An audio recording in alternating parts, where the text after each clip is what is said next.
Plus de 6 décennies après son indépendance, la République démocratique du Congo fait face à des multiples défis.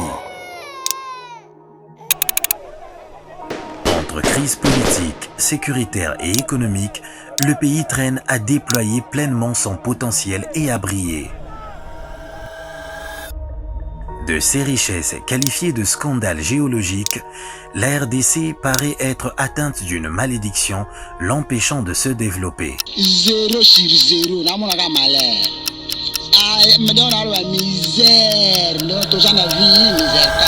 Corruption, mauvaise gouvernance, massacres, des calamités s'abattent sur le pays malgré une résilience farouche des meilleurs de ses fils.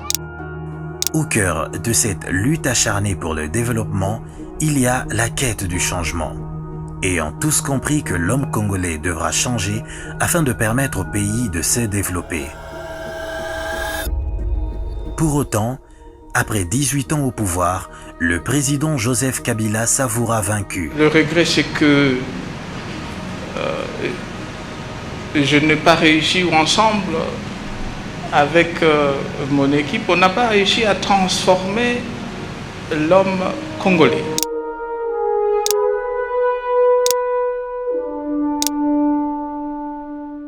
Mais pourquoi l'ancien président a-t-il échoué?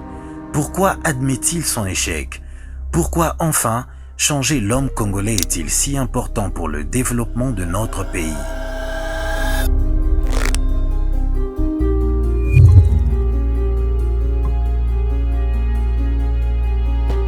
Le capital humain, c'est la capacité à pouvoir créer, à pouvoir se reproduire, à pouvoir faire société. Et pourquoi capital? Parce que c'est un entendement de la ressource humaine, mais d'un point de vue économique. Pour qu'un pays se développe, il faut que les personnes qui composent ce pays soient en bonne santé, soient bien éduquées et puissent avoir un développement continu. C'est seulement à cette condition-là qu'ils peuvent produire la richesse et donc développer le pays.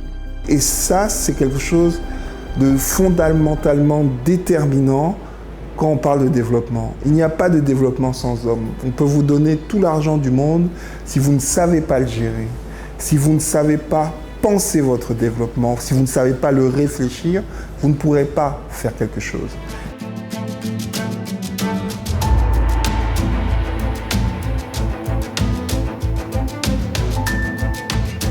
La question est qu'est-ce que le président de la République a fait maintenant? La réponse du président de la République a été très simple. Dans son premier discours d'investiture, il parle déjà de la couverture santé universelle. Parce qu'il comprend déjà que le capital humain, avec ses deux branches, l'enseignement et la santé, sont la solution à notre problème. Le jour de mon investiture, je vous ai bien entendu me rappeler Félix, Papa Lobaki, le peuple d'abord. En 2019, avec l'avènement du président Félix Tshisekedi, que finalement, le secteur de l'éducation puisse bouger. Le président a déclaré qu'il a fait de l'éducation une priorité de son quinquennat. Et pour le prouver, dans les sous-secteurs de l'EPST qu'il a bien voulu accepter de me confier la responsabilité, le tout premier acte qu'il pose, dans le premier accès, c'est de décréter la gratuité de l'enseignement primaire. Ezali esengo mingi pour le président ndenge abisaki de idée ya ko kangisa bato gratuité vraiment ezali malamu mingi parce que bato bele bazana bana ebele ba parents bazana bana ebele mais pour makambo ya mbongo de bando kale bana batanga okomona zwika ka tangu subasi bana mibali ndia kotina classe mais bana basi atikima na ndako tamu soko pona ka bana misatu mine nde bazotanga ba musuba faina ndako pona premier mbongo tangu babengani mwana mbala moko mamiba na classe afandisi na ndako pe atiki mwana wana akotanga susute mais boui vraiment na moni bana bazotanga mingi. Par rapport à la gratuité c'est vraiment tombé à point nommé avec la gratuité. C'est parce que, s'agissant des enfants, on ne demande pas un sou, même pas un rond chez les enfants. Ils viennent étudier gratuitement. Tel que je vous ai annoncé cela autrefois, que leurs parents affectent leurs fonds pour équiper les enfants en matériel de la scolarité. Comment poser à partir du chef de l'État, Fachi Béton, à Sali na gratuité. Donc, qui ça qui m'y a pena père au sanate, embriément dans la sous-souté. Donc, mon qui est classe sortant bien, on a très bien, surtout côté où on a, tu as une apôtre mon donc, chef de l'État, a tongi potache bakisi, batongi yango, pote kauki, donc, tu as commis à l'aise, très bien vraiment. Maintenant, avec la gratuité, on a amélioré la situation salaire. Elle est progressive. Donc, je peux dire, on est passé de 135 000 francs à la moyenne de 400 000 francs congolais. Donc, tu as dit que chaque fin du mois, tu as dit sur la banque. C'est parce que ceux qui prestent là doivent aussi bénéficier de cette prime-là de gratuité. En tout cas, nos sincères remerciements.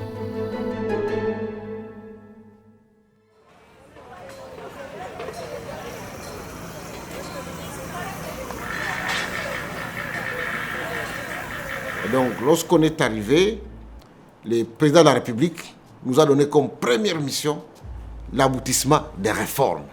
Puisqu'il y avait des réformes qui avaient été entamées, qui n'avaient jamais été mises en œuvre. Et donc, le premier plus grand chantier que nous avons eu à faire ici, c'était l'aboutissement de la grande réforme de LMD. À côté, nous avons eu ce qu'on appelle un assainissement complet de nos universités. Vous savez, nous en avions des milliers, des centaines de milliers, des ligablos, des kiosques qui s'appellent universités, et ainsi de suite. Nous avons fermé ce qui n'était pas viable. Et pour ce qui concerne la rationalisation de la formation des médecins, nous avons fermé des facultés de médecine qui n'étaient pas viables. Ça a été un très grand débat, mais l'objectif pour le chef de l'État, c'est d'avoir en République démocratique du Congo des médecins formés dans des conditions idéales. 175 institutions d'enseignement supérieur non viables fermées par les autorités en République démocratique du Congo. Après 4 jours de travaux organisés au sein de l'université de Lubumbashi, en perspective de réqualifier et de dresser l'enseignement supérieur congolais, 329 recommandations ont été dégagées par les participants à ces assises. La recommandation principale est la généralisation du système LMD. Mais la recommandation qui fâche est la fermeture de la faculté de médecine dans certaines universités en République démocratique du Congo.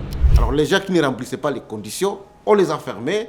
Et ceux qui remplissaient les conditions, on est en train de les renforcer pour que demain, nous puissions retrouver notre place d'attente où la RDC était les grands pays qui formaient des grands médecins. Et c'est dans ce cadre-là que l'université de Kinshasa a été réhabilitée de fond en comble.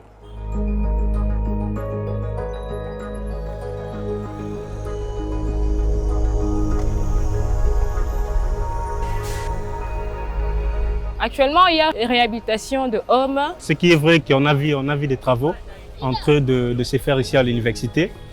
En fait, les hommes, la réhabilitation de hommes, mais également la réhabilitation de quelques auditoires.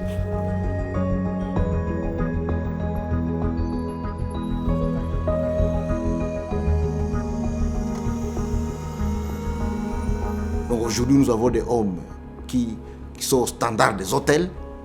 Bon, nous, on voulait juste mettre la peinture pour faire. Le président de la République a dit « Je veux que les étudiants puissent résider dans des résidences qui ressemblent aux résidences en Europe. »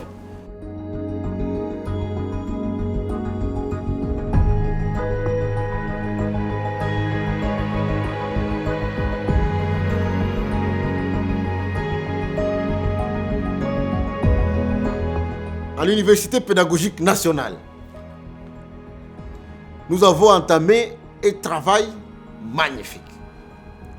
C'est-à-dire c'est un travail qui consiste à revaloriser et à moderniser les infrastructures existantes, mais aussi à construire de nouvelles infrastructures pour augmenter la capacité d'accueil de l'Université pédagogique nationale.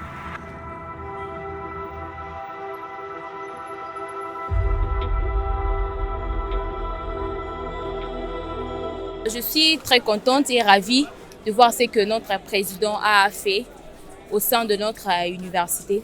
Et aujourd'hui, nous pouvons nous comparer avec des étudiants européens par rapport aux conditions de logement. Et d'autres bâtiments qui sont en construction, nous voyons que les travaux évoluent à pas de géant. Et nous constatons que bientôt, nous serons dans de meilleures conditions. C'est-à-dire qu'il y a un travail en profondeur qui s'est fait, et dans tout le domaine. Mais malheureusement, nous sommes dans un contexte où, pour les peuples comme un enfant, il veut de solutions tout de suite. Mais malheureusement, aux problèmes structurels que nous avons, il faut de solutions structurelles.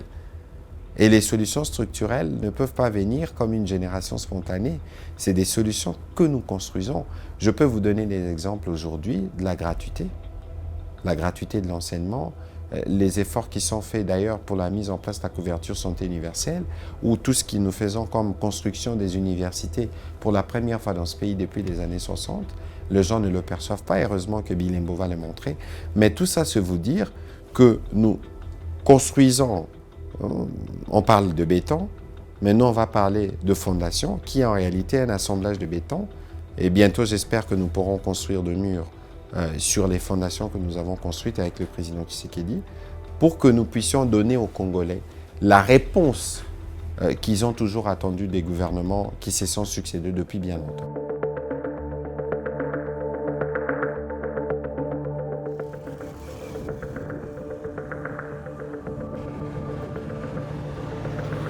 Et donc, il y a évidemment un temps de maturation de toutes ces initiatives qui sont en cours, qui permettront aux Congolais, les moments venus, de voir ce qui se fait. Beaucoup ne le savent peut-être pas, mais le Congo est en chantier. Il n'y a aucun territoire de ce pays qui ne connaisse pas de bruit des ciments, qui ne connaisse pas de bruit des fondations, parce que le président de la République a fait le choix, par exemple, à travers le 145 territoires, de ramener, de faire partir des développements à la base.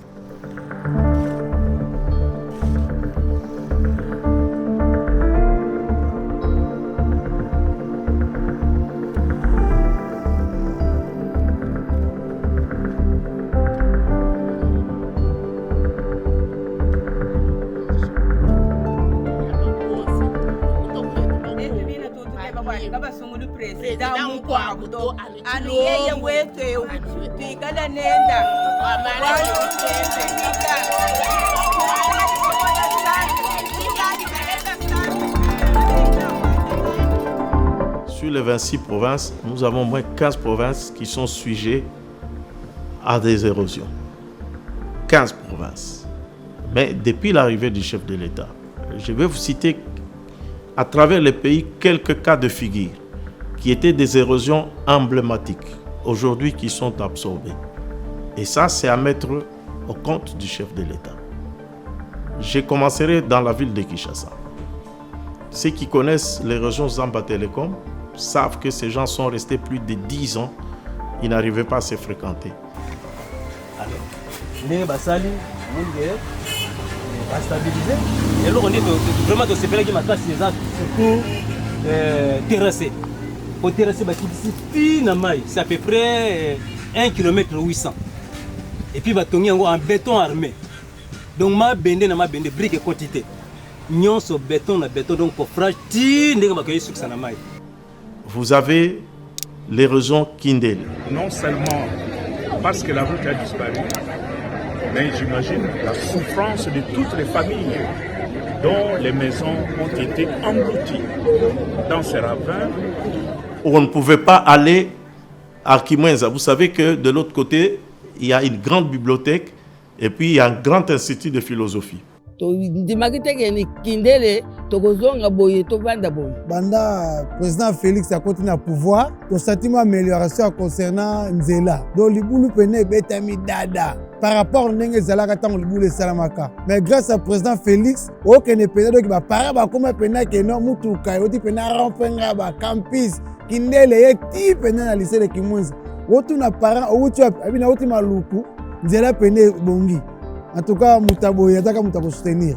Donc, dans la mouki, on a 7 heures juste, dans la commune de Moussala, 7 heures 10 minutes.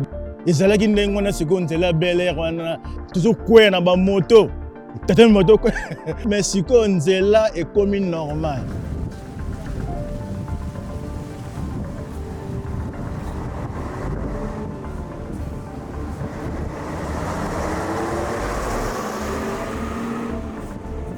Je vais maintenant au Kasaï et l'érosion EP Kapongo. Aujourd'hui, on ne parle plus de cette érosion. Les travaux ne sont pas encore terminés et je crois, sur instruction du chef de l'État, à travers le gouvernement, notre ministre, le ministre d'État, on a pu donner du matériel à l'OVD.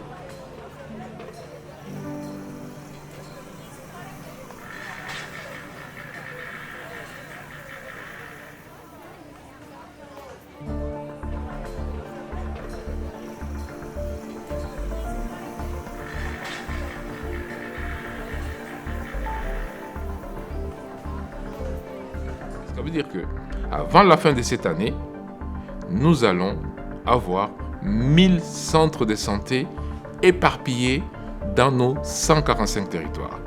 Mais cela veut dire quoi? Cela veut dire que nos mamans qui accouchaient par terre vont maintenant accoucher dans un centre de santé digne de ce nom. Hôpital, il faut 15 à combien de kilomètres? Tu vois comment on a un fonds social à pousser Makamoana na peine. Les centres de santé ont été construits de plus belle de manière. Et comme ça, partout. Ce n'est pas seulement dans les centres-villes ici. Ils ont aidé la communauté. Ils ont pour la population, na biso ba policier. Ils ont mon pignoso.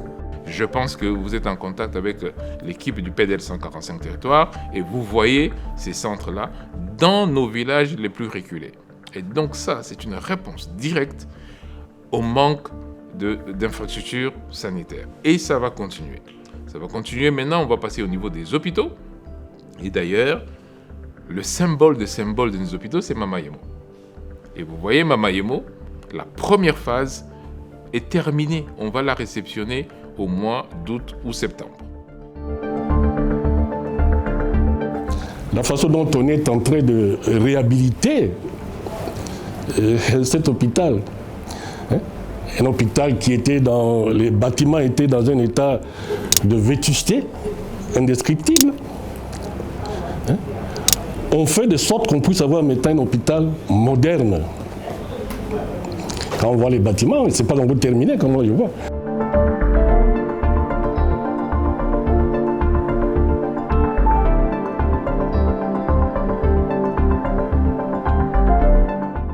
Et donc, cette première phase, c'est 500 lits d'hôpitaux de niveau 3. C'est-à-dire, Mama Yemo va être un hôpital où on soigne les choses les plus compliquées. Donc, au-delà de nos 145 territoires qui sont des centres de santé qui vont offrir les premiers soins dans les meilleures conditions, on travaille déjà sur les hôpitaux secondaires et tertiaires comme Mama Yemo.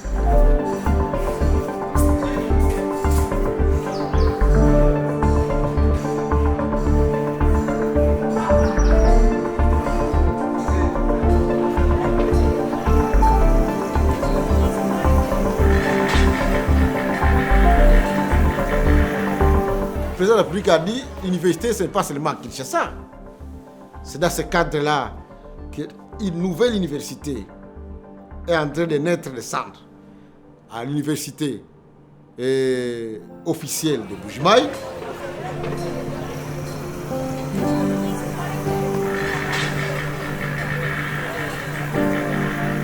On est allé visiter, on a posé même quelques questions aux ingénieurs.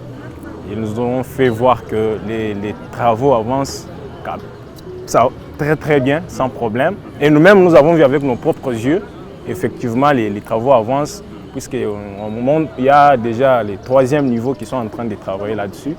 On nous a montré même les hommes qui sont en train de construire. Donc, sans vous mentir, les travaux avancent très bien. Bon, oui, évidemment, c'est une salle de classe. Déjà, comme vous l'avez constaté, les conditions ne sont pas assez bonnes pour le moment. Et là, lorsque vous êtes venu, vous avez vu une construction là. On est en train de construire l'université. Et par rapport à des conditions que vous avez vues actuellement, elles ne sont pas du tout bonnes vu que nous n'avons pas assez d'auditoires. Déjà, avec les constructions, nous constatons que les choses vont s'améliorer. À l'université de Kananga et à l'université de Bunia. Ce sont des infrastructures de la première phase et dont les gros travaux seront achevés avant la fin de cette année. Et donc la deuxième phase, le président a voulu que dans la deuxième phase, on construise l'université de Goma, l'université de Mbandaka, qu'on rénove l'université de Lubumbashi, qu'on les refasse aussi un peu ce qu'on a fait à l'Inikin, l'université de Kikwit et l'Institut supérieur de commerce de Matadi.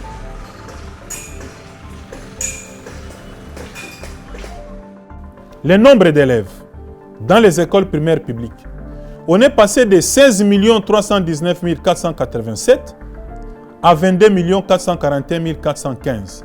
Donc, une augmentation de 6 121 928 élèves, donc 43%. Donc, le premier mandat du président Félix Tshisekedi vient de sauver 6 121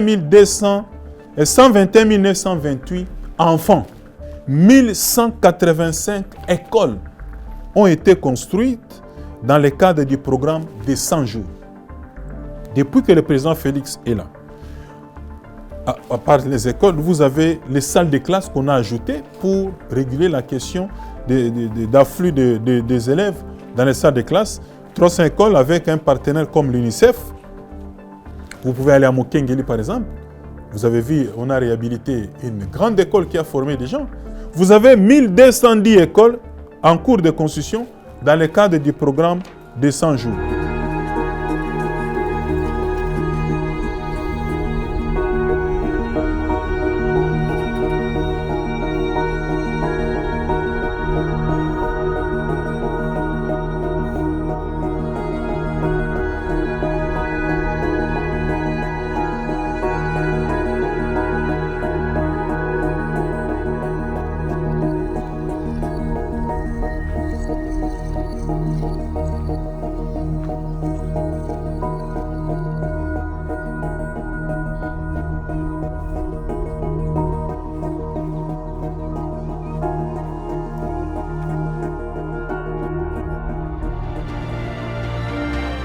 Travaux à haute intensité de main-d'œuvre. Donc là, nous passons par les CLD, les comités locaux de développement.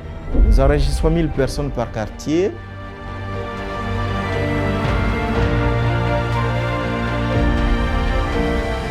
Qui ont l'obligation de recevoir 3 $ par jour. Ils font des curages de caniveaux, ils embellissent la ville, mais c'est vraiment une sous-composante spécifique pour le milieu urbain.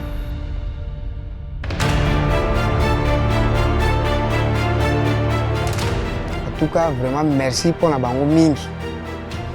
Nzambe apambola bango na biloko oyo basali na mboka activité oyo babimisi.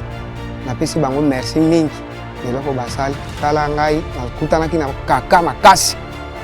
Sali te na wuti kuna na hôpital na mosi na ngai. Ye nde mosalo biminge esungi biso. La vision du chef de l'État de faire des millionnaires congolais n'est pas une promesse politique sans fondement, mais plutôt une réalité qui s'installe de plus en plus. Et nous nous donnons la responsabilité de grandement y contribuer.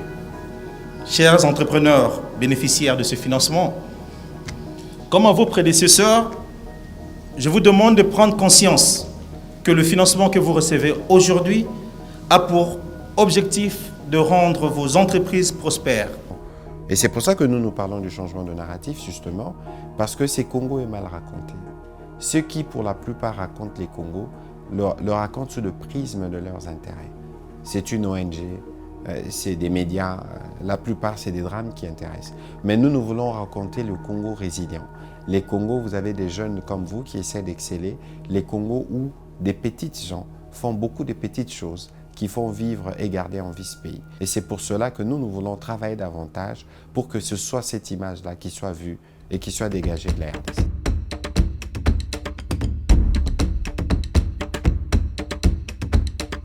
Si nous voyons ici chez nous au nord Ubangi, nous étions vraiment une province oubliée. Je le dis sincèrement, nous étions une province oubliée. L'avènement de son Excellence Félix Antoine Tshisekedi Tshilombo à la tête de la RDC, pour nous, de la mairie de Gbado, c'est un miracle.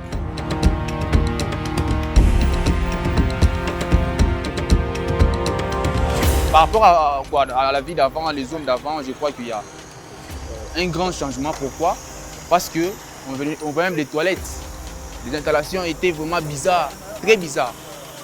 Maintenant, on voit que tout est vraiment, je dirais, en ordre. Transacadémie, en tout cas, c'est en tout cas une très bonne idée. En tout cas, on apprécie.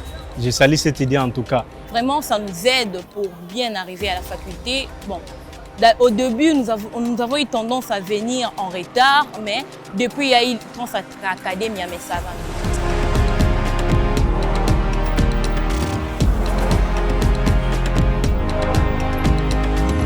Vu que le président avait tenu de pouvoir réhabiliter, nous avions vu, il a concrétisé ses promesses.